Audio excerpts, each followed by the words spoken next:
Baik, anak solih dan solihah, yuk kita berdoa sebelum belajar. Raditu billahi robba wa bil islami dina wa bi muhammadin nabiyya wa rasula. Rabbi zidni ilma warzuqni fahma. Amin. Alhamdulillah kita sudah berdoa. Yuk kita siap-siap memulai kegiatan belajar tahfiz Quran. Assalamualaikum warahmatullahi wabarakatuh. Gimana kabarnya anak soli dan solih di rumah? Semoga kalian selalu dalam keadaan sehat ya, jasmani dan rohani. Alhamdulillah di pertemuan hari Jumat kali ini, setelah kemarin kita sudah menyelesaikan ujian tengah semester, sekarang Bapak sedikit ingin mengulang poin yang penting di bagian bab azan, yaitu apa? Sunnah azan. Ini yang perlu diperhatikan dan perlu anak solih dan solihah simak baik-baik, karena sunnah azan ini adalah merupakan sebuah keutamaan yang terletak di dalam azan. Di halaman 44 dan halaman 45, silahkan dibuka di bukunya.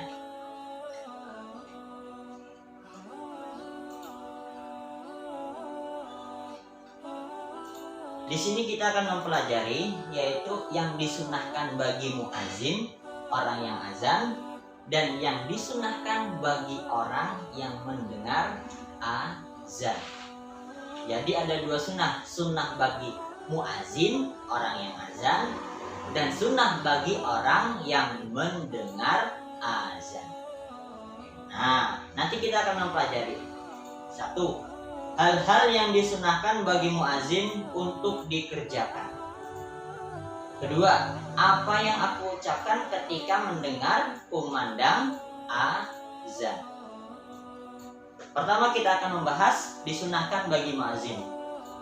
Satu, ingat, satu, mengumandangkan azan dengan menghadap ke arah kiblat. Dua, meletakkan jarinya pada telinga. Tiga, meninggikan suaranya ketika azan. Empat, pelan-pelan, yaitu berdiam diri sejenak setelah mengumandangkan setiap lafaz azan. Jadi tidak terburu-buru dalam azan.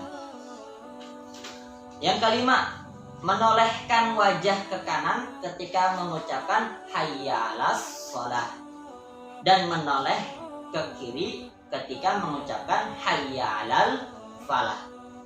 Hayya 'alas shalah, hayya 'alal falah. Menoleh. Sedikit kita akan menjelaskan. Pertama, mengumandangkan azan dengan menghadap ke arah kiblat ini bagi muazin. Ketika seorang muazin, orang yang hendak azan, bila tidak menghadap kiblat, maka dia tidak termasuk sedang azan. Sebab azan yang diajarkan oleh Nabi Muhammad SAW kepada sahabat Bilal bin Rabah radhiyallahu anhu, azanlah menghadap ke arah kiblat. Rasulullah sallallahu alaihi wasallam mengajarkan kepada Bilal bin Rabah. Yaitu siapa Bilal bin Rabah? Muazzinnya Rasulullah. Yang kedua, meletakkan jarinya pada telinga. Ya, diletakkan jarinya pada telinga. Ketiga, meninggikan suaranya ketika azan. Jadi seorang muazzin, orang yang azan, tidaklah ketika dia azan dengan suara yang lemah lembut. Namun tinggikan suara hingga orang-orang yang ada di sekitar masjid, bahkan yang dia jauh rumahnya dari masjid, akan mendengar lantunan azan yang dikumandangkan oleh sang muazin dengan suara yang tinggi, ya.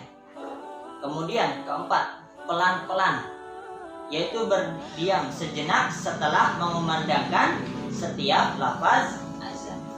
Ketika muazin mengucapkan kalimat Allahu Akbar, Allahu Akbar, maka berdiam diri sejenak. Lanjut lagi, Allahu Akbar, Allahu Akbar, berdiam diri sejenak lagi. Lanjut lagi, Asyhadu an la ilaha illallah, berhenti. Asyhadu an la ilaha illallah, sampai akhir begitu. Di jeda setiap lafaz azan berdiam sejenak, tidak terburu-buru, pelan-pelan, agar setiap kalimat yang diucapkan oleh muazin itu terdengar jelas, ya, oleh orang yang mendengar azan bahwa ini merupakan panggilan untuk salat. Bagaimana ketika muazin mengucapkan kalimat begitu cepat? Apakah orang yang mendengar azan itu akan paham ini panggilan salat ketika dia bacanya seperti membacanya kecepatan kereta? Tidak ada jeda, tidak ada titik, tidak ada koma, tidak ada nafas untuk dia melanjutkan ke lafaz selanjutnya. Terdengar begitu cepat dan tidak seperti orang yang sedang azan. Maka nomor 4 ini pelan-pelan, yaitu berdiam sejenak setelah mengumandangkan setiap lafaz azan.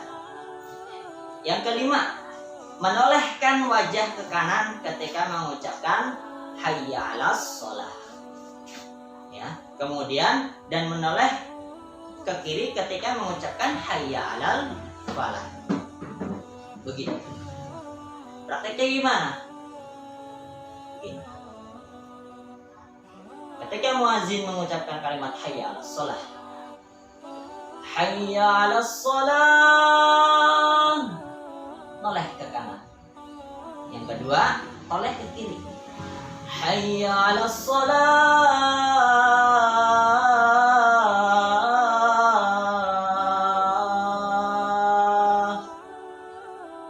Begitu juga hayya 'alal falah, hayya 'alal falah, noleh ke kanan, hayya 'alal falah,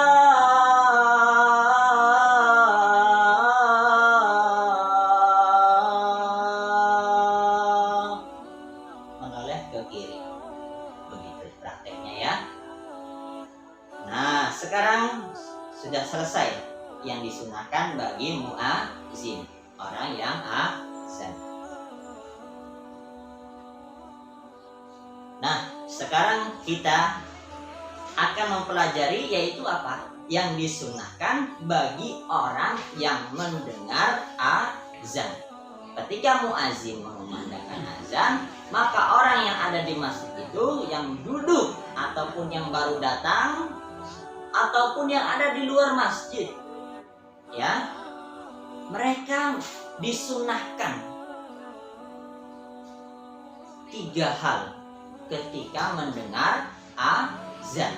3 hal disunahkan bagi orang yang mendengar azan. Pertama, mengucapkan sebagaimana yang diucapkan oleh muazin, kecuali pada kalimat hayya 'alas shalah, hayya 'alal falah. Maksudnya bagaimana? Ketika muazin mengucapkan kalimat Allahu Akbar, Allahu Akbar, maka orang yang mendengar azan jawab Allahu Akbar, Allahu Akbar, seperti ucapan muazin. Lanjut, Allahu Akbar, Allahu Akbar, orang yang mendengar azan menjawab azan, Allahu Akbar, Allahu Akbar. Nah, kemudian Asyhadu an la ilaha illallah. Orang yang mendengar azan menjawab Asyhadu an la ilaha illallah. Asyhadu an la ilaha illallah.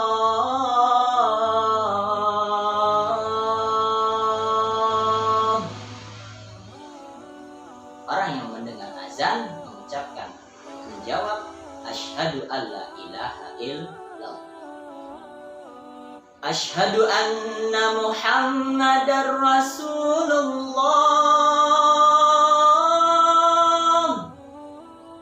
Orang yang mendengar kalimat azan tadi menjawab Asyhadu anna Muhammadar Rasulullah. Kemudian Asyhadu anna Muhammadar Rasulullah.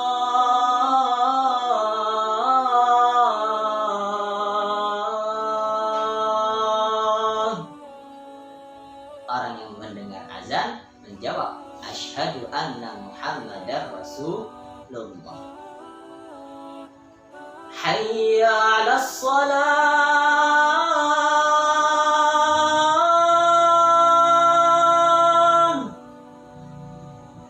Orang yang mendengar azan menjawab La haula wala quwwata illa billahi.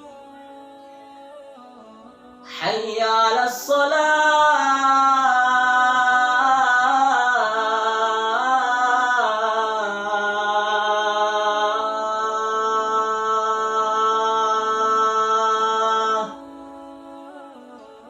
Orang yang mendengar azan menjawab La haula wala quwwata illa billahi.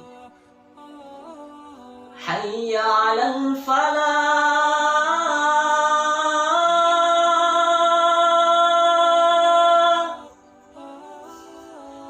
Orang yang mendengar azan menjawab La haula wala quwwata illa billahi.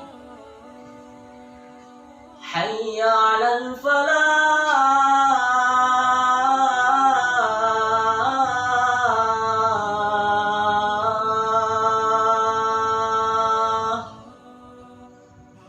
Orang yang mendengar azan menjawab La haula wala quwwata illa billahi.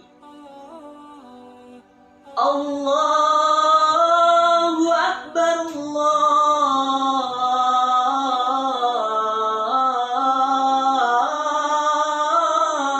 Allahu Akbar. Orang yang mendengar azan menjawab Allahu Akbar, Allahu Akbar. La ilaha illallah.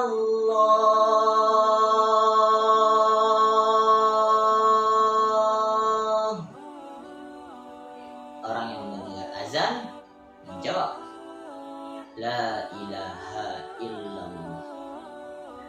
Setelah azan selesai, ketika tadi sudah menjawab tiap-tiap lafaz azan, bagi orang yang mendengar azan setelah azan disunahkan untuk membaca doa setelah azan. Itu bagaimana doanya? Bisa dilihat di halaman 45. Bisa kalau belum hafal dihafalkan sambil lihat atau dicatat. Ketika mendengar azan baca catatannya. Doa dari setelah azan karena ini disunahkan. Nah, pertama tadi kita mengucapkan sebagaimana yang diucapkan oleh muazin, kecuali pada kalimat hayya 'alas shalah, hayya 'alal falah. Apa ucapannya? La haula wala quwwata illa billah. Nah, ingat, tadi sudah Bapak jelaskan bagaimana cara prakteknya ketika menjawab kalimat azan. Nah, sekarang yang